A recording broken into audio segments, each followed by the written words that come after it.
ഇന്ന് നിങ്ങളോട് നമുക്ക് ഒരുമിച്ച് ധ്യാനിക്കാൻ എനിക്ക് ദൈവാത്മാവ് ബോധിപ്പിച്ച വിഷയം വേദനയിലും ദൈവത്തെ മഹത്വപ്പെടുത്തുക എന്നുള്ളതാണ്.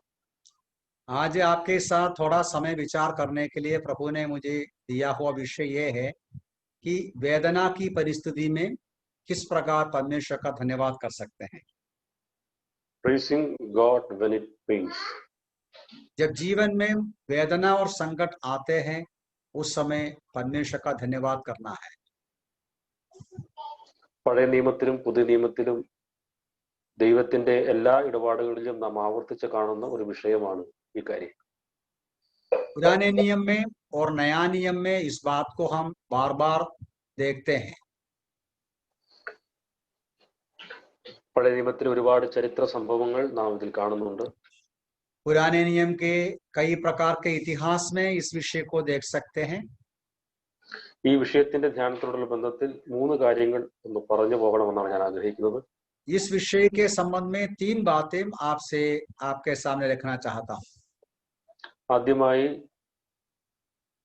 വേദനയിൽ ദൈവത്തെ മഹത്വപ്പെടുത്തുക എന്നുള്ളതാണ് ദൈവത്തിന്റെ ഹിതം. पहली बात यह है कि परमेश्वर की इच्छा यह है कि हम अपने जीवन के वेदना और कष्टों के बीच में भी उसकी महिमा करना है. രണ്ടാമതായി വേദനയുടെ നടുവിൽ ദൈവത്തെ മഹത്വപ്പെടുത്താൻ കഴിയാതെ പോയത് ദൈവം എങ്ങനെ ഇടപെട്ടു, അതിനോട് ദൈവം എങ്ങനെ പ്രതികരിച്ചു എന്നുള്ളത് ചരിത്രത്തിൽ നിന്ന് നമുക്ക് കാണാൻ കഴിയുന്നുണ്ട്. और दूसरी बात ये हमें देखना है कि विश्वासी के वेदना और संकट के बीच में किस प्रकार जब विश्वासी बराबर प्रतिक्रिया नहीं किया तो परमेश्वर ने वो कैसा ले लिया. മൂന്നാമതായി എങ്ങനെയാണ് ഒരു മനുഷ്യന് വേദനയിലും ദൈവത്തെ മഹത്വപ്പെടുത്തുവാൻ കഴിയുക. और तीसरी बात ये हम देखेंगे कि किस प्रकार एक व्यक्ति कष्ट और वेदना के बीच में परमेश्वर की बड़ाई कर सकते हैं. ആദ്യം നാം പറഞ്ഞതുപോലെ ദൈവത്തിന്റെ ഇഷ്ടമാണ് നാം വേദനയിലും ദൈവത്തെ മഹത്വപ്പെടുത്തണം എന്നുള്ളത്. पहली बात ये हमें विचार करना है कि ये परमेश्वर की इच्छा है कि अपने जीवन के संकट के बीच में भी हम परमेश्वर का बड़ाई प्रशंसा करें. ഒരു വാക്യം നെഹമ്യാവിന്റെ പുസ്തകം 8-ാം അധ്യായത്തിൽ നിന്ന് നമുക്ക് വായിക്കാം. നെഹമ്യാവിന്റെ പുസ്തകം 8-ാം അധ്യായം 10-ാം വാക്യത്തിന്റെ അവസാന ഭാഗം. नहम्या का पुस्तक उसका 8वां अध्याय उसका 10वां पद का अंतिम भाग हम पढ़ेंगे. അവിടെ ഇങ്ങനെയാണ് നാം കാണുന്നത്, നിങ്ങൾ ദുഃഖിക്കരുത്, യഹോവയെങ്കിലെ സന്തോഷം നിങ്ങളുടെ ബലമാകുമല്ലോ. वहां ऐसा लिखा है, इसलिए ना तो विलाप करो ना रो या क्योंकि परमेश्वर के लिए यहोवा के लिए पवित्र है. ഇവിടെ ദൈവാത്മാവ് പറയുന്ന വിഷയം വളരെ വ്യക്തമാണ്. നിങ്ങൾ ദുഃഖിക്കരുത്. आप विलाप ना करना. ഈ വേദഭാഗത്തിന്റെ സാഹചര്യമെല്ലാം നമുക്കറിയാം. പ്രവാസത്തിൽ ഇസ്രായേൽ കഴിഞ്ഞിരുന്ന വളരെ ദുഃഖിക്കാൻ ഒരുപാട് കാര്യങ്ങളും കാരണങ്ങളും ഉള്ള ഒരു കാലത്താണ് ഈ വാക്കുകൾ എഴുതുന്നത്. ये जो वचन का भूमिका ऐसा है कि इस्राएली लोगों को दुखी होने के लिए कई कारण होता है. ദൈവത്തിന്റെ സ്വന്തം ജനമായി കാനാൻ നാട്ടിൽ പാലും തേലും ഒഴുകുന്ന സുന്ദരമായ ജീവിതം ഇന്ന് അവർക്കില്ല. ये जो यहूदियों के संबंध में जो कनान में पहले अनुभव किया था, जहां दाखमधु और दूध बहते हैं, वो अनुभव अभी नहीं है. അവരുടെ അഭിമാനമായ ആലയം തകർക്കപ്പെട്ടിരിക്കുകയാണ്. और उनका जो मंदिर है, जो परमेश्वर का भवन है, वो तोड़ मोड़ कर रखा है. അവരെല്ലാവരും പ്രവാസികളായി അന്യദേശത്ത് കഴിയുകയാണ്. वे सब प्रवासी होकर अन्य देश में उसको कब्जा करके लेके गया है. നെഹമ്യാവ് തന്നെ 1-ാമത്തെ അധ്യായത്തിൽ പറയുന്നുണ്ട്, ദൈവജനം മഹാകഷ്ടത്തിലും അപമാനത്തിലും ഇരിക്കുന്ന ഒരു കാലമാണ് ഈ കാലം. नहम्या अपने पहले अध्याय में लिखा है कि परमेश्वर का लोग बहुत ही कष्ट और क्लेश के परिस्थिति से गुजरते हैं. എന്ന് പറഞ്ഞാൽ ദുഃഖിക്കാനും മനസ്സിന് തളർച്ച ഉണ്ടാക്കുന്നതുമായ ഒരുപാട് വിഷയങ്ങളുള്ള ഒരു ജനതയാണവർ. क्योंकि बिल्कुल यहूदी लोगों का मन में बहुत शौक और संकट देने वाला अनुभव से वो चल रहा है। പക്ഷേ അവിടെ ദൈവം അവരോട് പറയുകയാണ്, ദൈവാത്മാവ് ദാസനെ ദൈവദാസനിലൂടെ സംസാരിക്കുകയാണ്, നിങ്ങൾ ദുഃഖിക്കരുത്. लेकिन ऐसे बीच में, इसके बीच में परमेश्वर की आत्मा अपने दास के साथ कहता है, द्वारा कहता है, तुम शोकित मत हो। പ്രിയപ്പെട്ടവരെ, ഏത് സാഹചര്യത്തിലാണെങ്കിലും ദൈവം തന്റെ മക്കളെ കുറിച്ച്, തന്റെ ജനത്തെക്കുറിച്ച് ആഗ്രഹിക്കുന്ന ഒരു കാര്യമാണ്, ആ വേദനയോർത്ത് ദുഃഖിക്കാൻ ദൈവം ആഗ്രഹിക്കുന്നില്ല. प्यारे भाई बहनों, परमेश्वर की इच्छा ये है, परमेश्वर के लोगों के बारे में वे अपने कोई भी परिस्थिति में शोकित नहीं होना, दुखी नहीं रहना। ഫിലിപ്പ് ലേഖനത്തിൽ പൗലോസ് പറയുന്ന വാക്കുകൾ നമുക്കറിയാമല്ലോ. കർത്താവിൽ എപ്പോഴും സന്തോഷിപ്പിൻ എന്നാണ് പൗലോസ് പറയുന്നത്. आप जानते हैं, फिलिपियों की पत्री में पौलुस बार बार कहते हैं, प्रभु में हमेशा आनंदित रहे। കൊരിന്ത്യർ ലേഖനത്തിൽ പൗലോസ് ഒരു വിഷയം പറയുന്നുണ്ട്, വിശ്വാസിക്ക് ഒരു വിഷയത്തിൽ മാത്രമേ ദുഃഖിക്കാൻ ദൈവം അവകാശം കൊടുത്തിട്ടുള്ളൂ. कोरिन्थियों की पत्री में पौलुस कहते हैं, विश्वासी केवल एक ही विषय के ऊपर दुखी होना है। 10-ാം അധ്യായത്തിൽ നാം ഇങ്ങനെയാണ് വായിക്കുന്നത്, ദൈവഹിതപ്രകാരം നിങ്ങൾക്കുള്ള ദുഃഖം എന്നവിടെ നാം കാണുന്നുണ്ട്. और 10वां अध्याय में पौलुस लिखते हैं, परमेश्वर के इच्छा के अनुसार तुम्हारा जो दुख है, അത് ആ ദുഃഖം പാപത്തെ ഓർത്തുള്ള ദുഃഖമാണ്. वो जो दुख है पाप के प्रति दुख है। ദുഃഖം എന്ന് കുറച്ചുകൂടെ ഞാൻ വിശദീകരിച്ച് പറഞ്ഞാൽ, പാപം ചെയ്തു പോയതിലുള്ള പശ്ചാത്താപത്തിലേക്ക് നയിക്കുന്ന ദുഃഖമാണ്. वो ऐसा दुख है कि पाप हो गया और वो समझकर मन फिराव का दुख है, वो वेदना है। അതെന്നും തുടർന്നുകൊണ്ടിരിക്കുന്ന ഒരു നിത്യ ദുഃഖമല്ല. वो ऐसा दुख नहीं जो हमेशा रहता है। അത് മാനസാന്തരത്തിലേക്ക് എത്തിക്കുന്ന ഒരു താൽക്കാലികമായ ഒരു ദുഃഖമാണ്. वो मन फिराव तक पहुंचाने का तात्कालिक दुख है। ദാവീദിന്റെ ജീവിത ചരിത്രം നാം വായിച്ചാൽ പല പ്രാവശ്യം ഈ ദൈവഹിത പ്രകാരമുള്ള ദുഃഖം ദാവീദിന് ഉണ്ടാകുന്നു നമുക്ക് കാണാൻ കഴിയുന്നു. दाऊद की कहानी हम पढ़ेगा तो हम देख सकते हैं, ये जो दुख जो परमेश्वर के इच्छा के अनुसार है, कई बार उनके अंदर था। പഴയ നിയമ രാജാക്കന്മാരും ദൈവത്തെ അന്വേഷിച്ച പ്രവാചകന്മാരുടെയും ചരിത്ര ഗ്രന്ഥങ്ങൾ വായിച്ചാൽ അവിടെയൊക്കെ നാം കാണുന്ന ഒരു പ്രയോഗമുണ്ട്, അത് കേട്ടയുടൻ രാജാവ് രട്ടുടുത്തു വെണ്ണീറിലിരുന്നു എന്ന്. हम लोग पढ़ते हैं पुराने नियम में, परमेश्वर के दास लोग भविष्यवक्ताओं ने राजाओं के पास जाकर वचन सुनाया, वो वचन सुनकर तुरंत दुखी हो गया और वो अपना वस्त्र तोड़कर फाड़कर वो अंगार में बैठा, ऐसा हम लोग पढ़ते हैं। അതുപോലെ നാം കാണുന്നുണ്ട്, അങ്ങനെ ദൈവഹിതപ്രകാരമുള്ള ദുഃഖമുണ്ടായ പല ചരിത്ര സംഭവങ്ങളുണ്ട്. ദാനിയേലും അങ്ങനെ തന്റെ പിതാക്കന്മാരുടെ പാപമോർത്ത് ദൈവസന്നിധിയിൽ ദുഃഖിക്കുന്നതായി നാം വായിക്കുന്നുണ്ട്. ऐसा कई घटना है जहां प्रभु के लोग अपने पाप के बारे में या परमेश्वर की इच्छा के अनुसार वो दुखी होते हैं। दानियेल हम पढ़ते हैं, अपने पूर्वजों का पापों का स्मरण करके दुखी होते हैं। എന്നാൽ ആ നിലയിലുള്ള ദുഃഖങ്ങളെല്ലാം ഒരു വ്യക്തിയെ ദൈവസന്നിധിയിലേക്ക് മുട്ടുകളെ മടക്കുന്ന നിലയിലേക്ക് നയിക്കുന്ന ദുഃഖങ്ങളാണ്.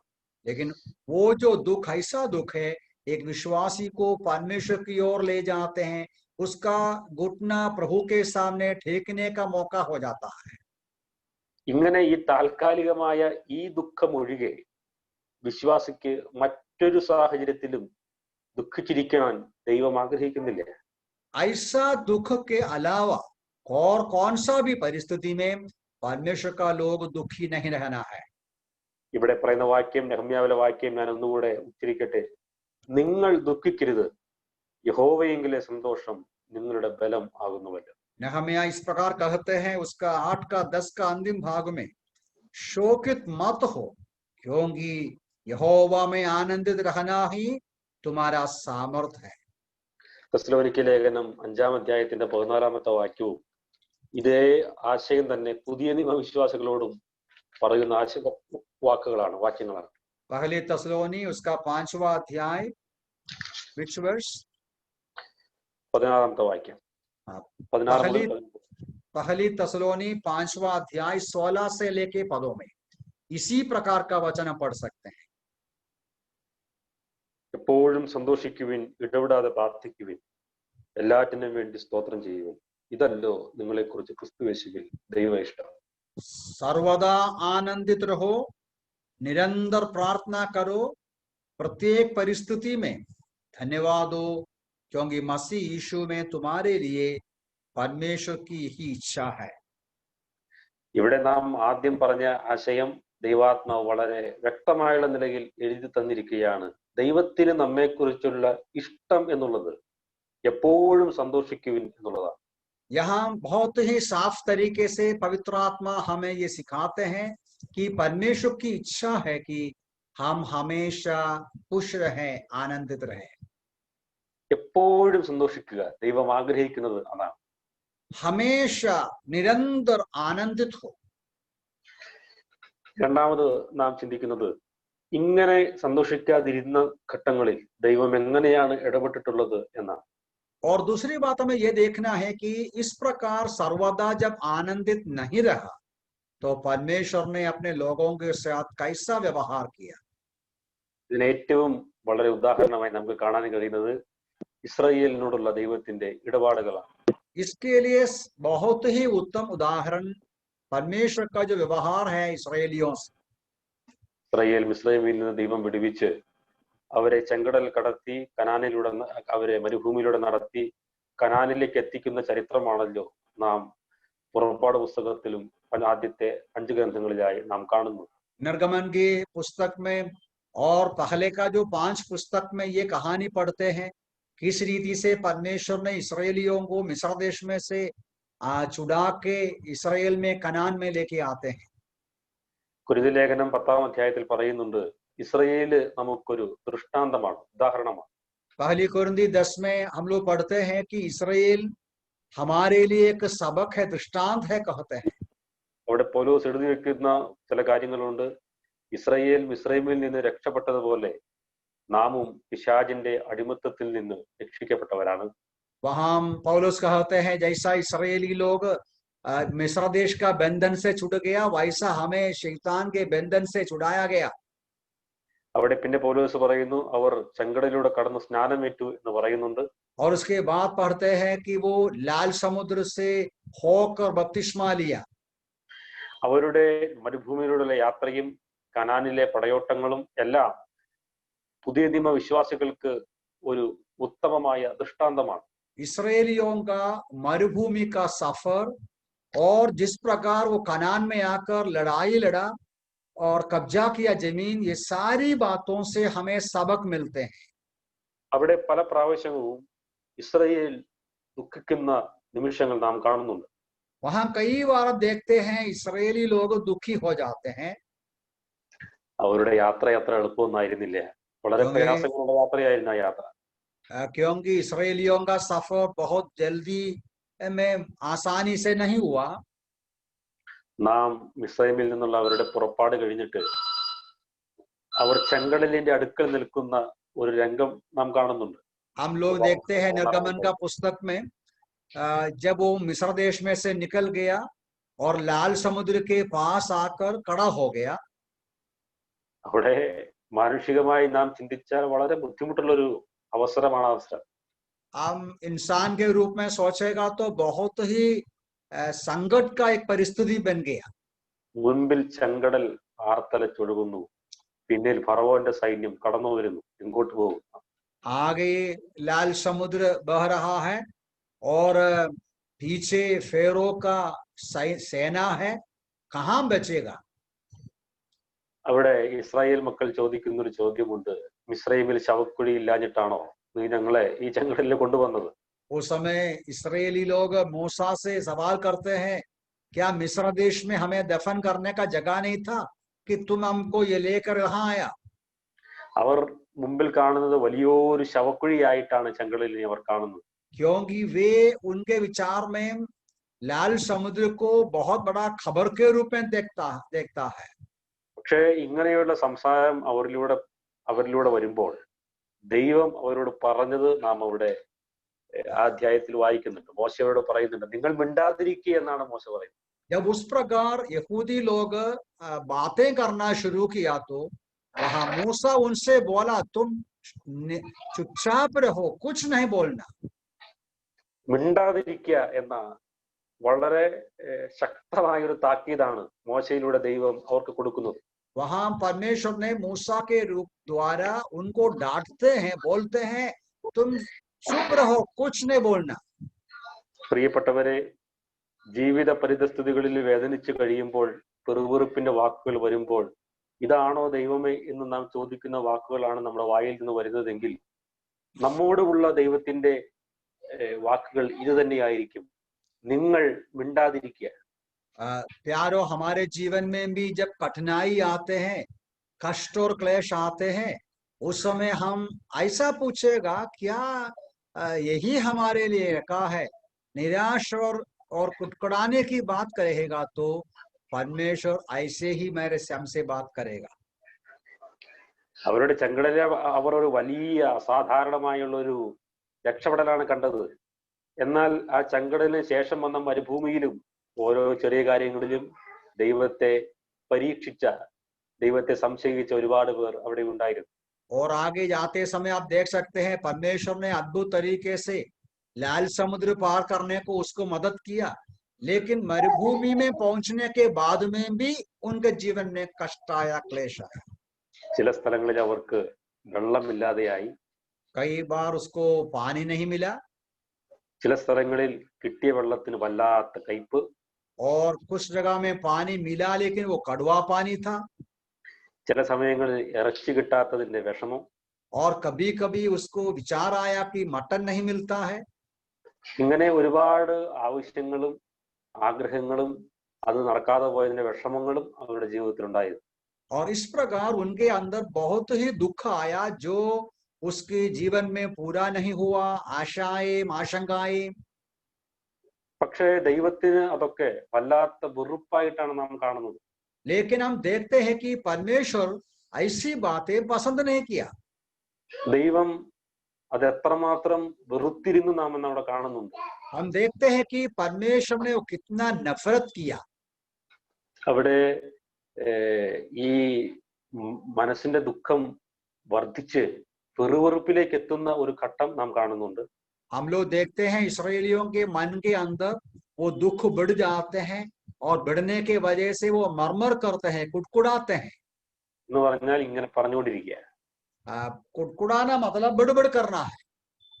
വ്യക്തമായ കാര്യങ്ങളൊന്നും ആയിരിക്കില്ല, എങ്കിലും ഓരോ വാചകങ്ങളും വാക്കുകളും ഇങ്ങനെ ഇടയ്ക്കിടയ്ക്ക് പറഞ്ഞുകൊണ്ടിരിക്കും. और साफ तरीके से नहीं बोलेगा, लेकिन एक दो बातें ऐसा कुड़ु कुड़ु कुड़ु या बड़बड़ करते रहते हैं. പരാതി ഇങ്ങനെ ഒരു മഴ പോലെ പെയ്തുകൊണ്ടിരിക്കും. शिकायत जैसा बारिश बहते हैं वैसा बहते जाते हैं. നമ്മുടെ കർത്താവ് പറയുന്ന ഒരു കാര്യമുണ്ട്, ഹൃദയം നിറഞ്ഞ് കവിയുന്നതല്ലോ വായു പ്രസ്താവിക്കുന്നു. हमारा प्रभु ने एक बात कहा है, जो हृदय में भर जाते हैं वही मुंह से आता है. നമ്മുടെ ഹൃദയത്തിൽ സാഹചര്യങ്ങളോടുള്ള ദുഃഖം ഇങ്ങനെ, അല്ലെങ്കിൽ വിഷമം ഇങ്ങനെ കൂടി കൂടി കൂടി കൂടി നിറഞ്ഞു വരുമ്പോൾ വാക്കുകളായി അത് പുറത്തേക്ക് വരും. हमारे हृदय के अंदर दुख और वेदना भर जाते हैं, और संकट अंदर जब भर जाते समय वो बाहर आता है. എന്നാൽ പെറുവെറുപ്പ് കൂടി, ദുഃഖം കൂടി, ഈ പെറുവെറുപ്പ് എന്ന പാപത്തിലേക്ക് ഒരുപാട് കാലം തുടരാൻ ദൈവം സമ്മതിക്കില്ല.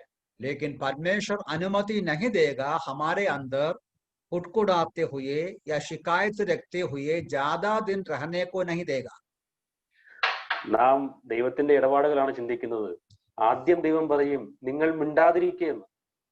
हम इस बात को सोच रहा है कि किस प्रकार हम निराश और दुखी होते समय परमेश्वर व्यवहार करते हैं.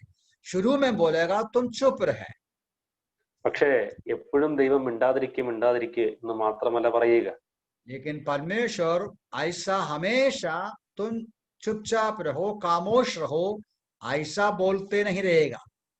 അത് തുടർന്നു കൊണ്ടിരുന്നാൽ, പെറുപെറുപ്പ് ഒരു ശീലമായി മാറിയാൽ ദൈവം അതിനെ ശക്തമായി ഇടപെടും എന്ന് നാം ഇവിടെ വായിക്കുന്നു.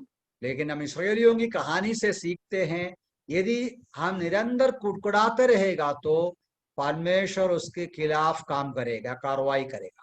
നാം 1 കൊരിന്ത്യർ 10:10 നാം ഇങ്ങനെ വായിക്കുന്നു, അവരിൽ ചിലർ പെറുപെറുത്ത് സംഹാരിയാൽ നശിച്ചു പോയതുപോലെ നിങ്ങൾ പെറുപെറുക്കയും അരുത്.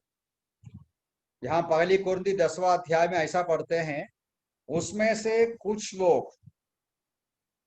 वर्स 10 में है, तब तुम ना तुम कुटकुटाओ जैसे कि उनमें से बहुतों ने किया और नाश करने वाले के द्वारा नाश किए गए। ഇവിടെ പെറുവെറുപ്പ് തുടർന്നവർ മരിച്ചുപോയി എന്നാണ് നാം വായിക്കുന്നത്. यहाँ लिखा है कि जो ज्यादा कुटकुटाया वो खत्म हो गया। പ്രിയപ്പെട്ടവരെ, ദൈവം ഈ കാര്യത്തെ, ദൈവത്തിന്റെ ഈ ഹിതത്തെ, ദൈവത്തിന്റെ ഈ ഇഷ്ടത്തിനനുസരിച്ച് ജീവിക്കാത്ത ദൈവമക്കളെ എങ്ങനെ കൈകാര്യം ചെയ്യുന്നു എന്ന് ഇസ്രായേൽ നമുക്കൊരു പാഠപുസ്തകമാണ്. परमेश्वर का लोग ऐसे लोगों को जो कड़वापन में और दुखी में रहते हैं, उनके साथ कैसा बर्ताव करते हैं, वो इसराइलियों का कहानी हमें समझाते हैं। ഈ ലോകത്തിൽ ജീവിക്കുമ്പോൾ പെറുവെറുപ്പതിന്റെ പരിധി വിടുമ്പോൾ ദൈവം പറയും, മതി, ഇങ്ങോട്ട് പോരെ എന്ന് പറയും. जब हम संसार में ज्यादा कुटकुटाते हुए रहेगा तो परमेश्वर बोले, हाँ तुम बस करो, फिर चले आ जाओ। പ്രിയപ്പെട്ടവരെ, ദൈവം ഒരിക്കലും ആഗ്രഹിക്കാത്ത, ദൈവത്തിന് പ്രസാദമല്ലാത്ത, ഇഷ്ടമല്ലാത്ത കാര്യമാണ് നാം പെറുവെറുക്കുക എന്നുള്ളത്. प्यारों, परमेश्वर कभी भी पसंद नहीं करता है प्रभु के लोग कुटकुटाते रहे या कड़वापन का मन के साथ रहे। അടുത്തതായി എൻ്റെ മനസ്സിലേക്ക് ദൈവാത്മാവ് നൽകിയത്, ഈ ദൈവ ഇഷ്ടം അനുസരിച്ച് ജീവിക്കാത്തവരെ ദൈവം എങ്ങനെ ഇടപെടും എന്ന് നാം ചിന്തിക്കുകയായിരുന്നു. എന്നാൽ തുടർന്ന് ചില കാര്യങ്ങൾ, എപ്പോഴും സന്തോഷിക്കുക, ദുഃഖിക്കരുത് എന്നുള്ള വചനം അനുസരിക്കുന്നവരെ ദൈവം എങ്ങനെ അനുഗ്രഹിക്കുന്നു എന്നുള്ളതിനോട് ബന്ധപ്പെട്ട് ചില കാര്യങ്ങൾ നമുക്ക് और अब मैं थोड़ा समय ये भी देखना चाहता हूं कि किस प्रकार परमेश्वर का लोग उनके साथ बर्ताव करते हैं जो कठिनाई और क्लेश में खुश रहते हैं। ദൈവം വിജയം നൽകുന്നത് ദുഃഖം ഏത് സാഹചര്യത്തിലും തന്നെ മഹത്വപ്പെടുത്തുന്നവർക്ക് മാത്രമാണ്. परमेश्वर उनको विजय देते हैं जो कोई भी परिस्थिति में उनकी बड़ाई और प्रशंसा करते हैं। നാം ഇസ്രയേലിന്റെ കനാൻ നാട്ടിലെ സഞ്ചാരം, പടയോട്ടങ്ങൾ നാം കാണുന്നുണ്ട്. हम लोग इसराइलियों का जो कनान देश का जो फाइटिंग्स या जो युद्ध को हम देखता है। ആദ്യത്തെ യുദ്ധം എരിഹോവിന്റെ യുദ്ധമാണ്. इसराइलियों का पहला लड़ाई एरिहो के साथ हुआ। അവിടെ ഇസ്രായേലിന് ദൈവം കൊടുത്തിട്ടുള്ള ഒരു യുദ്ധതന്ത്രം നാം കാണുന്നുണ്ട്. അത് വാടും വടിയും കൊണ്ട് എരിഹോ നിവാസികളെ ആക്രമിക്കുക എന്നതായിരുന്നില്ലേ? वहां इसराइली लोगों को यरीहो को कब्जा करने के लिए एक तरीका दिया था, उसमें कोई हथियार नहीं था। 7 ദിവസം നിങ്ങൾ അതിനെ ചുറ്റി നടക്കണം, 7ാമത്തെ ദിവസം 7 പ്രാവശ്യം നിങ്ങൾ അതിനെ ചുറ്റി നടക്കണം എന്ന് ഇസ്രായേലിനോട് ദൈവം പറഞ്ഞു.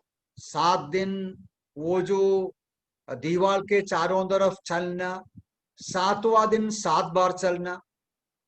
എന്നിട്ട് 7ാമത്തെ ദിവസം 7 പ്രാവശ്യം ചുറ്റി അതിന്റെ അവസാനത്തിലേക്ക് ആർപ്പിടുവാനാണ് ദൈവം അവരോട് പറഞ്ഞത്. और 7वां दिन 7 बार घूमने के बाद आवाज करो बोला। ദൈവത്തെ അവിടെ അത് ഒരു ദുഃഖത്തിന്റെ കരച്ചിലല്ല, സന്തോഷത്തിന്റെ ആർപ്പുവിളിയാണ് ദൈവം അവരോട് ചെയ്യുവാൻ പറഞ്ഞത്. वहां परमेश्वर ने जो उसको कहा वो दुख का घोषणा नहीं, आनंद का घोषणा करने को बोला। ആ സ്തുതിയുടെ മുൻപിൽ, അവരുടെ മഹത്വപ്പെടുത്തലിന്റെ മുൻപിൽ എരിഹോ തകർന്നു വീഴുന്നതാണ് നാം കാണുന്നത്. और हम देखते हैं कि वो जो आनंद का घोषणा किया तो एरिहो का जो दीवार है वो टूट जाते हैं, गिर जाते हैं। ദൈവം തന്റെ വൻകാര്യങ്ങൾ ചെയ്യുന്നത് ദൈവത്തെ മഹത്വപ്പെടുത്തുന്ന ആ അധരങ്ങളുടെ അകമ്പടിയോടെയാണ്. परमेश्वर अपने लिए बड़े बड़े कार्य करते हैं उन होठों के द्वारा, उन जवान के द्वारा जो इस प्रकार आनंद के साथ प्रभु की महिमा करते हैं। എവിടെ ദൈവത്തിന് മഹത്വം ഉയരുന്നു അവിടെയാണ് ദൈവം പ്രവർത്തിക്കുക. जहां कहीं भी परमेश्वर की बड़ाई होता है वहां परमेश्वर काम करता है। നാം ഇസ്രായേലിനോടുള്ള ബന്ധത്തിലുള്ള യുദ്ധചരിത്രങ്ങൾ അവരുടെ ചരിത്രത്തിലുടനീളം പരിശോധിച്ചാൽ ഈ സത്യം നമുക്ക് കാണാൻ കഴിയും. इसराइलियों का जो लड़ाइयों में इस विषय को हम देख सकते हैं। ദൈവത്തിന്റെ മഹത്വം എവിടെ അവർ ഉയർത്തി വെക്കുന്നോ അവിടെ ദൈവം പ്രവർത്തിക്കുന്നു. जहां कहीं भी परमेश्वर की महिमा किया वहां वो परमेश्वर काम करता है. ഗിദെയോന്റെ യുദ്ധം നാം വായിക്കുന്നു ന്യായാധിപന്മാരുടെ പുസ്തകത്തിൽ. न्यायों അവിടെ മിദ്യാൻ ഇസ്രായേലിനെ മുഴുവൻ അടക്കി ഭരിക്കുകയാണ്. न्यायों का पुस्तक में हम पढ़ते हैं मिद्यान पूरा इस्राएल के ऊपर कब्जा करके शासन कर रहा है. ഇസ്രായേലിൽ അവരുടെ പാടങ്ങളിലൊക്കെ അധ്വാനിക്കും. പക്ഷേ കൊയ്ത്തിന് പാകമാകുമ്പോൾ മിദ്യാനിലും അമാലേക്കിനും വന്ന് അത് കൊണ്ടുപോകും. इसराइली अपना खेती में काम करेगा, लेकिन जब फसल काटने के समय में मिद्यान का लोग आके वो काट के लेके जाता है. ഇസ്രായേലിന്റെ ചക്കും മുന്തിരിത്തോട്ടങ്ങളുമല്ല അതിന്റെ ഫലം അനുഭവിക്കുന്നത് മുഴുവൻ മിദ്യാനിലാണ്. इसराइली लोग जो अंगूर का बगीचा रखते हैं, चक्की डाला हुआ है, ये सारा प्रयास का या प्रयत्न का फल खाने वाला मिद्यान का लोग है. ഒന്നും തന്നെ ഇസ്രായേലിന് കിട്ടുന്നില്ല. ഇസ്രായേലിയോ को कुछ मिलता नहीं है. പക്ഷേ ഗിദെയോനിലൂടെ ദൈവം ഇസ്രായേലിനെ സന്ദർശിക്കുമ്പോൾ ഗിദെയോനോട് പറയുന്ന ഒരു യുദ്ധതന്ത്രം നാം അവിടെ വായിക്കുന്നുണ്ട്. लेकिन परमेश्वर गिदयोन से बात करते समय लड़ाई करने का एक तरीका बताता है. അവിടെ തന്റെ കൂടെ ഒരു അല്പജനമാണുള്ളത്, വെറും 300 പേർ മാത്രം. बहुत ही छोटा सा झुंड, केवल 300 लोगों को लेके लड़ना है. എന്നിട്ട് അവരോട് പറയുന്ന ഒരു കാര്യമുണ്ട്. ഒരു കയ്യിൽ പന്തം മറുകയിൽ കാഹളവും ഊതിക്കൊണ്ട് യഹോവയ്ക്കും ഗിദെയോനും ആർപ്പ് വിളിക്കാൻ അവിടെ പറയുന്നു. वहां लिखा है कि एक हाथ में क्या है टॉर्च, दूसरा एक हाथ में टॉर्च लेना है या आग ज्योति के लिए, दूसरा है तुरही हाथ में लेना है. അവരോട് പറയുന്നത് നിങ്ങൾ യഹോവയ്ക്കും ഗിദെയോനും ആർപ്പ് വിളിക്കാനാണ്. और उन सैनिकों से कहा कि उन परमेश्वर और गिदयोन का महिमा करना, बड़ाई करना. അവിടെ ദൈവശക്തി വെളിപ്പെടുന്നത് ദൈവത്തെ മഹത്വപ്പെടുത്തുന്ന നിമിഷങ്ങളിലാണ്. और वहां परमेश्वर का सामर्थ प्रकट होते हैं जैसा परमेश्वर की बड़ाई करते हैं. ഞാൻ പലപ്പോഴും ഇങ്ങനെ ചിന്തിച്ചു പോകാറുണ്ട്. ഒരു കൂട്ടം 300ഓളം വരുന്ന ആൾക്കാർ ആർപ്പ് വിളിക്കുകയാണ്. मैंने कई बार सोचा ये 300 लोग एक साथ ऊंचे स्वर में आवाज करते हैं. ആരാണ് ഇവര്? वे कौन है? ഇവർക്ക് എന്ത് ശക്തിയാണുള്ളത്? उनके अंदर क्या शक्ति है, सामर्थ्य है? അവരിപ്പോഴും മിദ്യാന്റെ കീഴിലാണ്. वे मिद्यान के अधीन रहते हैं. അവരിപ്പോഴും മിദ്യാനെ പേടിച്ച് ജീവിക്കുന്ന ആൾക്കാരാണ്. वे आज भी मिद्यान को डरते हैं. ഇവരുടെ നേതാവായ ഗിദെയോൻ പോലും രാത്രിയാണ് അവരുടെ ചക്കില് വന്ന് ജോലി ചെയ്യുന്നത്. കാരണം പകല് ചെയ്യാൻ പേടിയാണ്. उनका नेता गिदयोन भी रात के समय में आके चक्की में और जो चक्की का इस्तेमाल करते हैं. പക്ഷേ ഇവരുടെ സാഹചര്യത്തിന് ഒരു മാറ്റവും വരാതിരിക്കുമ്പോഴും ഇവർ ആർപ്പ് വിളിക്കുകയാണ്. उनका परिस्थिति में कोई फर्क नहीं आया तो भी वो आनंद के साथ ऊंचे शब्द में प्रभु की बड़ाई किया. പ്രിയപ്പെട്ടവരെ, ഈ സാധുക്കളായ ഇസ്രായേൽ മക്കൾ 300ഓളം വരുന്ന ഈ മനുഷ്യന്മാർ ദൈവത്തെ ആർത്തു വിളിച്ചപ്പോൾ ആ രാത്രിയിൽ അവരുടെ ശബ്ദം ആ സമീപ ദേശങ്ങളിലേക്ക് ഒരു മുഴക്കമായി കടന്നു ചെന്നപ്പോൾ ഒരുപക്ഷെ ഒരു വലിയ കരച്ചിലായിട്ട് പോലെ അല്ലെങ്കിൽ ഒരു ദുരന്തം കണ്ട് ഭയക്കുന്നതായിട്ടായിരിക്കും മറ്റു ഇസ്രായേലിന് തോന്നിയത്. शायद बाकी इस्राएली लोग ऐसा सोचा होगा इनका आवाज सुनते हुए कुछ न कुछ कतरा हुआ होगा. എന്നാൽ ആ ആർപ്പുവിളിയുടെ നിമിഷങ്ങൾ ആരംഭിച്ച് അതല്പം മുൻപോട്ട് പോയപ്പോൾ ദൈവത്തിന്റെ അസാധ്യമായ കരങ്ങൾ അവർക്ക് വേണ്ടി പ്രവർത്തിക്കുവാൻ ആരംഭിക്കുകയായിരുന്നു. लेकिन इन 300 लोग ऊंचे स्वर से परमेश्वर की बड़ाई किया, महिमा किया, तो परमेश्वर का सामर्थ का हाथ काम करना शुरू किया. പ്രിയപ്പെട്ടവരെ, ദുഃഖഭരിതമായ നിമിഷങ്ങളിൽ നാം ദൈവത്തെ മഹത്വപ്പെടുത്തുവാൻ ആരംഭിക്കുമ്പോൾ ദൈവത്തിന്റെ ശക്തിയുടെ കരം നമുക്ക് വേണ്ടി പ്രവർത്തിക്കുവാൻ തുടങ്ങുകയാണ്. इसलिए प्यारे भाई बहनों, जब हमारे जीवन के वेदना और कष्टों के बीच में परमेश्वर की बड़ाई प्रशंसा करेंगे तो परमेश्वर का हाथ हमारे लिए काम करेगा। ഒന്നും ശരിയാവാതിരിക്കുന്ന നിമിഷങ്ങളാണെങ്കിലും ദൈവത്തെ സ്തുതിക്കുന്നതിൽ വൈകാൻ പാടില്ല. चाहे हम कुछ भी नहीं कर पाता तो भी प्रभु की बड़ाई करने में देर नहीं करना। ദൈവത്തെ നാം മഹത്വപ്പെടുത്തുന്നെങ്കിൽ ആ ശക്തി വരുമെന്നുള്ളതിന് 100 കണക്ക് ചരിത്രങ്ങൾ നമുക്ക് തെളിവാണ്. और भी बहुत सारा एग्जाम्पल है। यदि हम प्रभु की बड़ाई करेगा तो हम परमेश्वर की शक्ति और सामर्थ को देखेंगे। ദൈവം ഒരുപാട് ഇഷ്ടപ്പെടുന്നു ദുഃഖഭരിതമായ നിമിഷങ്ങളിൽ തന്റെ മക്കൾ ദുഃഖിക്കാതെ തന്നെ മഹത്വപ്പെടുത്തുന്നത് കാണാൻ സ്വർഗം ഒരുപാട് ആഗ്രഹിക്കുകയാണ്. परमेश्वर या स्वर्ग बहुत ही पसंद करते हैं या कामना करते हैं कि अपने लोग दुख और क्लेश के बीच में उसकी बड़ाई करे, प्रशंसा करे, दुखी ना हो। സങ്കീർത്തനങ്ങളിൽ ഇങ്ങനെ ഒരു വാക്യമുണ്ട്, ഉല്ലാസത്തിന്റെയും ജയത്തിന്റെയും ഘോഷം നീതിമാന്റെ കൂടാരങ്ങളിലുണ്ട്. भजन संहिता में ऐसा पढ़ते हैं, आनंद और जय का आवाज धर्मियों के भवन में रहता है। എന്താ നാം സങ്കീർത്തനങ്ങളിൽ തന്നെ വായിക്കുന്ന നീതിമാന്റെ അനർത്ഥങ്ങൾ അസംഖ്യമാകും. और भजन संहिता में ये भी पढ़ते हैं कि धर्मी का संकट ज्यादा है। നോക്കുക, അസംഖ്യമായ അനർത്ഥങ്ങൾ നേരിടുന്ന നീതിമാൻ. एक धर्मी व्यक्ति बहुत सारा संकट का सामना करते हैं। ആ വചനം തന്നെ പറയുന്നു, പക്ഷേ ജയത്തിന്റെയും ഉല്ലാസത്തിന്റെയും ഘോഷമാണ് നീതിമാന്റെ കൂടാരത്തിൽ നിന്ന് വരുന്നത്. लेकिन वही भजन में लिखा है, एक धर्मी व्यक्ति का घर से विजयी और आनंद का आवाज आता है। ഇതെങ്ങനെയാണ് പ്രിയപ്പെട്ടവരെ സാധിക്കുന്നത്? ये कैसा संभव है? ഇതാണ് അസംഖ്യമായ അനർത്ഥങ്ങളുടെ നടുവിലും നീതിമാൻ ഉല്ലസിക്കും, നീതിമാൻ ജയഘോഷം മുഴക്കും. ये है वचन की सच्चाई।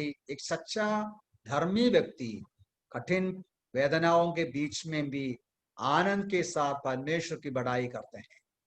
അങ്ങനെ ദുരിതങ്ങളുടെ നടുവിൽ തന്നിലേക്ക് ഉറ്റുനോക്കി തന്നെ സ്തുതിക്കുന്ന ഈ മനുഷ്യർക്ക് വേണ്ടി ദൈവത്തിന്റെ അത്യന്ത ശക്തി വ്യാപരിക്കും എന്നതിൽ യാതൊരു സംശയവുമില്ല. ऐसा क्लेश और दुख के बीच में जो परमेश्वर की ओर देखते हैं और उसमें खुश हो जाते हैं, उसमें उसकी बड़ाई करते हैं, उसके लिए परमेश्वर का हाथ काम करेगा, उनके लिए मार्ग खोलेगा। കഴിഞ്ഞ കാല ഭക്തന്മാർ ഈ സത്യം അവരുടെ ജീവിതത്തിൽ പ്രായോഗികമാക്കിയിരുന്നു.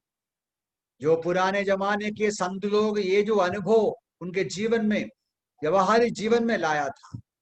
നാം പാടാറുണ്ടല്ലോ, ഏതൊരു കാലത്തും ഏതൊരു നേരത്തും യേശുവേ നിന്നെ ഞാൻ സ്തുതിക്കും. हम गाते हैं हर परिस्थिति में, हर मौके में, प्रभु जी मैं आपकी बड़ाई करूंगा। തുമ്പമാണെങ്കിലും ഇമ്പമാണെങ്കിലും യേശുവേ നിന്നെ ഞാൻ സ്തുതിക്കും. चाहे आनंद हो या दुखों की बात हो, प्रभु जी मैं आपकी बड़ाई करूंगा।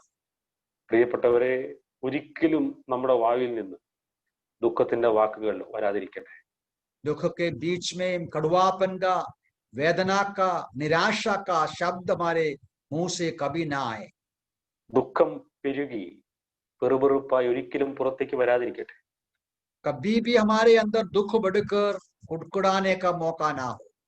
ദൈവം വളരെയേറെ വെറുക്കുന്ന ഒരു പാപമാണ്. ये ऐसा एक पाप है जो परमेश्वर बिल्कुल पसंद नहीं करते हैं। മിണ്ടാതിരിക്കുക എന്ന് ദൈവം നിങ്ങളോട് പറയാൻ ആഗ്രഹിക്കുന്ന ഒരു പാപമാണ്. वो अवसर पर परमेश्वर बोलता है चुप रहो, तुम खामोश रहो। എന്നാൽ അങ്ങനെ ദൈവം എപ്പോഴും പറഞ്ഞുകൊണ്ടിരിക്കില്ല. അത് അധികരിച്ചാൽ ദൈവം തന്റെ അടുത്ത പരിപാടികളിലേക്ക് കടന്നു പോകും. लेकिन ऐसा हम बार बार नहीं बोलेगा, बार बार हम दुख निराशा की बातें करेगा तो परमेश्वर कार्रवाई करेगा। ഒരുപക്ഷെ അസംഖ്യമായ അനർത്ഥങ്ങൾ നമ്മുടെ വിശ്വാസ ജീവിതത്തിൽ നമുക്കുണ്ടായിരുന്നിരിക്കാം. चाहे हमारे जीवन में बहुत सारी कठिनाइयां हो, പക്ഷേ ജയത്തിന്റെയും ഉല്ലാസത്തിന്റെയും ഘോഷം മാത്രമാകട്ടെ നമ്മുടെ കൂടാരങ്ങളിൽ നിന്ന് പുറത്തേക്ക് പോകേണ്ടത്. लेकिन हमारे तंबुओं में से, घरों में से आनंद और विजय का गाना बाहर निकले। ഒരു കാര്യം കൂടെ ഈ രണ്ടാമത്തെ കാര്യത്തോടുള്ള ബന്ധത്തിൽ ഞാൻ സൂചിപ്പിക്കണമെന്ന് ആഗ്രഹിക്കുന്നു. एक बात और मैं बोलना चाहता हूं जो दूसरा पॉइंट के ऊपर, ഇങ്ങനെ പരാതിപ്പെട്ടാൽ, പരിഭവപ്പെട്ടാൽ ദൈവം അതിനെ എങ്ങനെ ഇടപെടുമെന്നുള്ളതിൽ കനാൻ നാട് കാണിക്കാൻ ഒറ്റുനോക്കാൻ ദൈവം അയച്ച ഒറ്റുകാരോട് ദൈവം ഇടപെട്ടത് നമുക്കൊരു പാഠപുസ്തകമാണ്. ऐसा कुटकुटाने वालों के साथ परमेश्वर किस प्रकार व्यवहार करते हैं वो हमें सबक मिलते हैं, जो कनान देखने के लिए गया हुआ और वापस आया हुआ लोगों के साथ क्या व्यवहार किया. അവർ കനാനെ പോയി കണ്ടു, കനാന്റെ നിജസ്ഥിതി അവർക്ക് കണ്ടു ബോധ്യപ്പെട്ടു. പക്ഷേ ആ 12 പേരിൽ 10 പേർക്ക് അപ്പോൾ വല്ലാത്ത നിരാശയായിരുന്നു ഉണ്ടായിരുന്നത്. वो जो 12 लोग कनान में गया, जाकर देखा कि वो कितना अच्छा जगह है, ये सारी बातें देखने के बाद उसके मन में निराशा आया. എന്നാൽ ആ നിരാശപ്പെട്ട 10 പേരെ ദൈവം എത്ര കഠിനമായിട്ടാണ് ഇടപെട്ടത് എന്ന് നമുക്ക് ചരിത്രത്തിൽ നിന്ന് വായിക്കാൻ കഴിയും. हम देखते हैं वो 12 में से 10 के अंदर निराशा आया या अविश्वास आया, उसके साथ परमेश्वर ने कैसा व्यवहार किया. അവരാരും കനാനിലേക്ക് എത്തിയില്ല. उसमें से कोई भी कनान पहुंचा नहीं. അവിടെ നിന്ന് നാം മനസ്സിലാക്കേണ്ട മറ്റൊരു കാര്യം കൂടെയുണ്ട്. ഇവർ കടന്നു വന്ന് ഈ ജനത്തെ മുഴുവൻ നിരാശയിലേക്ക് തള്ളിവിട്ടു. क्योंकि ये 10 लोग अपने अंदर का निराशा वे सारे लोगों के अंदर दे दिया. അത് ദൈവത്തിന് വളരെയേറെ വെറുപ്പായിരുന്നു എന്ന് നാം കാണുന്നു. और वो परमेश्वर बहुत ही घृणा किया. പ്രിയപ്പെട്ടവരെ, നാം പ്രായോഗിക ജീവിതത്തിൽ ഓർത്തിരിക്കുന്ന ഒരു കാര്യമാണ്, ചിലർ നിരാശരാകും, കൂടെയുള്ള വിശ്വാസിയെയും കൂടെ നിരാശയിലേക്ക് ഒന്നുകൂടെ ഉന്തിവിടും. ये हमारे हर रोज का जीवन में याद करना है कि कुछ विश्वासी वो निराश रहते हैं, उनका निराश की बातें सुनकर और भी लोग निराश में हो जाता है. ദൈവം വളരെയേറെ ഗൗരവത്തോടെ കാണുന്ന ഒരു പാപമാണ്. वो परमेश्वर बहुत गंभीरता के साथ देखता है. ദൈവത്തിന് വളരെ വെറുപ്പാണ് അങ്ങനെ അതിദുഃഖത്തിലേക്ക് തള്ളിവിടുന്നത്. परमेश्वर पसंद नहीं करता अपने लोगों के अंदर दुख और निराशा पहुंचाना. പ്രിയപ്പെട്ടവരെ, സഹവിശ്വാസികളോടുള്ള സംസാരങ്ങളിൽ നാം വളരെയേറെ ശ്രദ്ധിച്ചിരിക്കണം. हमारे भाई बहनों से हम जब बात करते हैं तो बहुत संभालना है. മനഃപൂർവ്വം ദുഃഖിപ്പിക്കുവാൻ സംസാരിക്കുന്നത് ദൈവം വളരെയേറെ വെറുക്കുന്ന കാര്യമാണ്. किसी के अंदर दुख और निराशा पहुंचाने वाली बातें कभी नहीं करना है. परमेश्वर पसंद नहीं करता है. വിശ്വാസത്തെ വർദ്ധിപ്പിക്കുന്ന വാക്കുകൾ പറയാൻ കഴിയുമെങ്കിൽ പറയുക. हो सकता है तो दूसरों के अंदर विश्वास बढ़ने वाली बातें करना है. ആശ്വസിപ്പിക്കാൻ കഴിയുന്ന നിലയിൽ സംസാരിക്കാൻ കഴിയുമെങ്കിൽ സംസാരിക്കുക. तसल्ली देने के रूप में बात कर सकता है तो बात करना है. അങ്ങനെ സംസാരിക്കാൻ കഴിയുന്നില്ലെങ്കിൽ മിണ്ടാതിരിക്കുന്നതാണ് നല്ലത്. ऐसा बात नहीं कर सकता है तो चुप रहना सबसे अच्छा है. ദുഃഖത്തിലേക്ക് സഹവിശ്വാസികളെ തള്ളിവിടുന്ന നിന്റെ വാക്കുകളെ ദൈവം ന്യായം വിധിക്കില്ല എന്ന് കരുതരുത്. दूसरों को दुख में डालने वाला शब्दों के वजह से ऐसा मत सोचो कि परमेश्वर न्याय नहीं करेगा. അങ്ങനെയുള്ളവരെ ദൈവം നന്നായി ഇടപെടും. ऐसे लोगों के साथ परमेश्वर व्यवहार करते हैं. ആരും തന്നെ കനാൻ കണ്ടില്ല. वे कोई भी कनान तक पहुंचा नहीं. ഇവർ ഓരോ ഗോത്രത്തിന്റെയും പ്രധാനികളായിരുന്നു. वे 10 लोग या 10 लोग अलग अलग इस्राएली कुटुंब का बड़े लोग थे. നമുക്കറിയാം, കനാൻ സൂചിപ്പിക്കുന്നത് ഒരു വിശ്വാസിയെ സംബന്ധിച്ചിടത്തോളം ആത്മീകമായ ഔന്നിത്യങ്ങളും ആത്മീക ആ പരിപോഷണത്തിന്റെ പൂർണ്ണതയാണ് ഉദ്ദേശിക്കുന്നത്.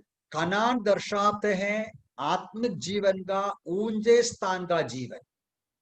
പ്രിയപ്പെട്ടവരെ, നാം സഹവിശ്വാസികളെ നിരാശപ്പെടുത്തുന്നവരാണെങ്കിൽ, അവരെ നിരാശയിലേക്ക് ഒന്നുകൂടെ ആഴ്ത്തിവിടുന്നതാണ് നമ്മുടെ വാക്കുകളെങ്കിൽ, ദൈവം അതിനെ എത്രമാത്രം വേദനയോടെ വെറുപ്പോടെയാണ് കാണുന്നത് എന്ന് നാം ഓർത്തിരിക്കണം.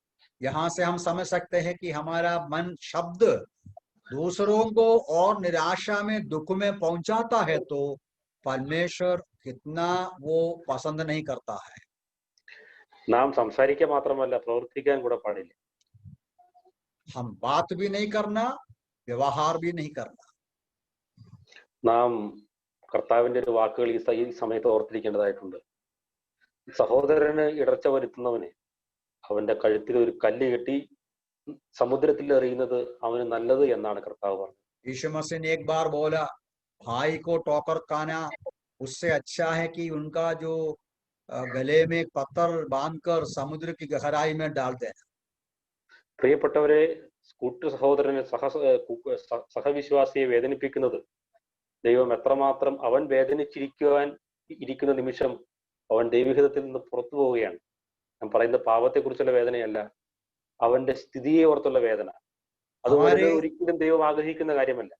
हमारे विश्वासी साथी हमारे शब्द और व्यवहार के द्वारा दुखी होकर बैठा है तो वो बहुत ही बुरी बात है जो परमेश्वर पसंद नहीं करता है. എന്നാൽ അങ്ങനെ ഒരാൾ പോകുവാൻ ഇടവരുന്നെങ്കിൽ ദൈവം അതിനെ വളരെ ഖണ്ഡിതമായി ഇടപെടും എന്നുള്ളത് നാം ഓർത്തിരിക്കണം. ऐसा किसी को होता है तो परमेश्वर उस विषय के साथ बहुत गंभीरता से काम करता है. എപ്പോഴും സന്തോഷിക്കാൻ നമുക്ക് കഴിയട്ടെ. हमेशा हम आनंदित रहे. മൂന്നാമത്തെ കാര്യത്തിലേക്ക് വന്ന് ചില വാക്കുകൾ സൂചിപ്പിച്ച വാക്കുകൾ ഞാൻ അവസാനിപ്പിക്കാൻ ആഗ്രഹിക്കുന്നു. तीसरी बात के ऊपर भी कुछ बातें बोलकर मैं बंद करता हूँ. എങ്ങനെയാണ് നമുക്ക് എപ്പോഴും സന്തോഷിക്കാൻ കഴിയുന്നത്? किस प्रकार हम हमेशा आनंदित रह सकते हैं? അത് ദൈവത്തെ നന്നായി കാണാൻ കഴിയുമ്പോഴാണ്. वो परमेश्वर के साथ बोलिए. ഒരു വിശ്വാസിക്ക് കഴിയുന്നത് ദൈവത്തെ മുഴുവനായി കാണാൻ കഴിയുമ്പോൾ അല്ലെങ്കിൽ വിശ്വസിക്കാൻ കഴിയുമ്പോഴാണ് എപ്പോഴും സന്തോഷിക്കുക എന്നുള്ള അവസ്ഥയിലേക്ക് എത്താൻ കഴിയുന്നത്.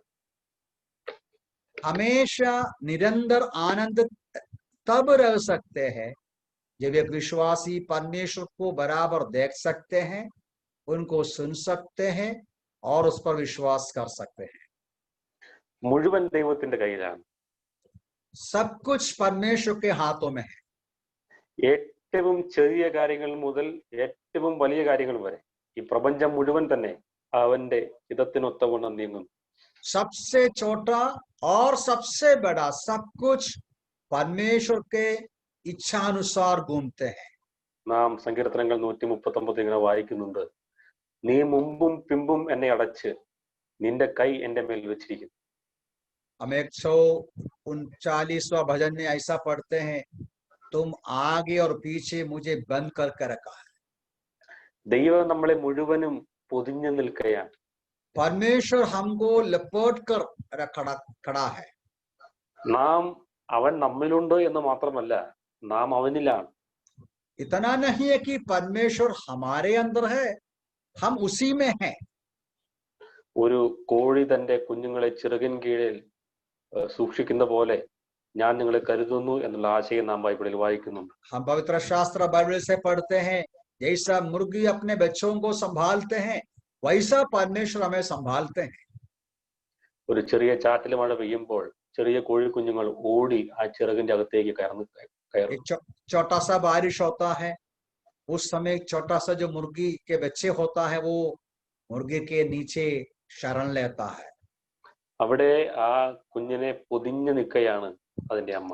वो जो मुर्गी वो सारे छोटे बच्चों के ऊपर उसको सुरक्षा देते हुए खड़ा है.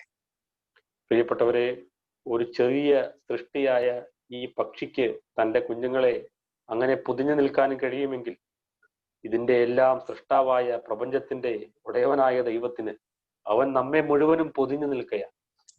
एक पक्षी, छोटा सा पक्षी अपने बच्चों का इतना ख्याल रखते हैं, संभालते हैं. महान ईश्वर जो सबके ऊपर प्रभु है वो हमें जरूर संभालते हैं. അവനാണ് സകലവും, അവനാണ് എല്ലാം.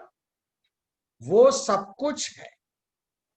നാം പാടിയ ആ പാട്ടിന്റെ ഒരു സ്റ്റാൻസയിൽ പാട്ടുകാരൻ ഈ ആശയം പറയുന്നുണ്ട്. നാം അവിടെ പാടുന്നുണ്ട്, ഏതൊരു കാലത്തും ഏതൊരു നേരത്തും യേശുവേ നിന്നെ ഞാൻ സ്തുതിക്കും എന്ന് പറഞ്ഞിട്ട് അടുത്ത സ്റ്റാൻസയിൽ പറയുന്നത്, ആദിയും നീയേ അന്തവും നീയേ എൻ സ്വന്തവും നീയേ എന്ന് പാട്ടുകാരൻ പാടുന്നു. वो जो गीत मैंने इधर बताया, हर परिस्थिति में परमेश्वर में संभालते हैं. उस स्टांसा एक और ऐसा है, आदि भी तू है, अंत भी तू है और मेरा संपत्ति भी तू है, सब कुछ तू है. അവനാണ് സകലവും, എല്ലാം അവന്റെ കയ്യിലാണ്. सब कुछ परमेश्वर है. അതുകൊണ്ട് ഒരിക്കലും നമുക്ക് ദുഃഖിക്കേണ്ട ആവശ്യമില്ല. इसलिए कभी भी दुखी रहने का आवश्यकता नहीं. വളരെ മണ്ടത്തരമാണ്, ഈ പറഞ്ഞാൽ ഭോഷത്വമാണ് ദുഃഖിക്കുക എന്ന് പറയുന്നത്. ऐसा दुखी रहना मूर्खता है। അവിടെ എന്തുകൊണ്ട് ഇസ്രായേലിന് പിറുപിറുക്കേണ്ടി വന്നു, എന്തുകൊണ്ട് ഇസ്രായേലിന് പരാതിപ്പെടേണ്ടി വന്നു എന്ന് പറയുമ്പോൾ 1 കൊരിന്ത്യരിൽ പറയുന്ന ഒരു കാര്യമുണ്ട്. അവിശ്വാസമുള്ള ദുഷ്ടഹൃദയമാണ് അവരെ അതിലേക്ക് തള്ളിവിട്ടത്. ये जो इसराइलियों के अंदर ये अविश्वास कैसा आया, दुख कैसा आया, ये बात पढ़ते समय कोरिन्थियों के पत्र में लिखा है, अविश्वास का दुष्ट हृदय उसके अंदर था। അവിശ്വാസമുള്ള ദുഷ്ടഹൃദയം വന്നാൽ ഈ ദൈവത്തിന്റെ വലിപ്പം കാണാൻ കഴിയുന്നില്ല, ഈ ദൈവത്തിന്റെ കരുത്ത് കാണാൻ കഴിയുന്നില്ല, ഈ ദൈവത്തിന് എന്ത് ചെയ്യാൻ കഴിയുമെന്ന് ഓർക്കുന്നില്ല, ഒന്നുമേ അറിയുന്നില്ല, ദൈവത്തെ അവിശ്വസിക്കുകയാണ്. यदि हमारे अंदर अविश्वास का दुष्ट हृदय पहुंचेगा तो ये परमेश्वर को देख नहीं सकता, सुन नहीं सकता, उसकी सामर्थ्य और शक्ति को पहचान नहीं सकता। പ്രിയപ്പെട്ടവരെ, ഏത് സാഹചര്യത്തിലും ദൈവത്തെ മഹത്വപ്പെടുത്തണമെന്ന് ദൈവത്തിന്റെ ഹൃദയം നമ്മെ കുറിച്ച് ആഗ്രഹിക്കുന്നു. प्यारो, परमेश्वर की इच्छा ये है कि हर परिस्थिति में, हर घड़ी में हम परमेश्वर की बड़ाई और प्रशंसा करें। ദൈവത്തിന് അത് വളരെയേറെ ഇഷ്ടമാണ്. वो परमेश्वर बहुत पसंद करते हैं। ജയത്തിന്റെയും ഉല്ലാസത്തിന്റെയും ഘോഷം മാത്രമാകട്ടെ നമ്മുടെ കൂടാരങ്ങളിൽ നിന്ന് പുറപ്പെടുന്നത്. हमारे घरों में से ही आवाज निकले आनंद और उत्साह और विजयी का घोषणा। ഇയ്യോബ് പറഞ്ഞതുപോലെ, അവൻ എന്നെ കൊന്നാലും ഞാൻ അവനെ തന്നെ കാത്തിരിക്കും. अय्यूब ने जैसा कहा, वो मुझे मार डालेगा तो भी मैं उसी का इंतजार करूंगा। ദൈവം ആ വാക്കുകൾ ഒരുപാട് ഇഷ്ടപ്പെടുന്നു.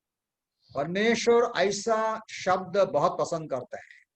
നിങ്ങൾക്കറിയാമോ, ബാബേലിന്റെ രാജധാനിയിൽ 3 ബാലന്മാർ നിന്ന് പറയുന്ന ഒരു വാക്കുകളുണ്ട്. आप याद होगा आपको, बाबिलोन के जो राजधानी में 3 युवकों ने ऐसा कहा।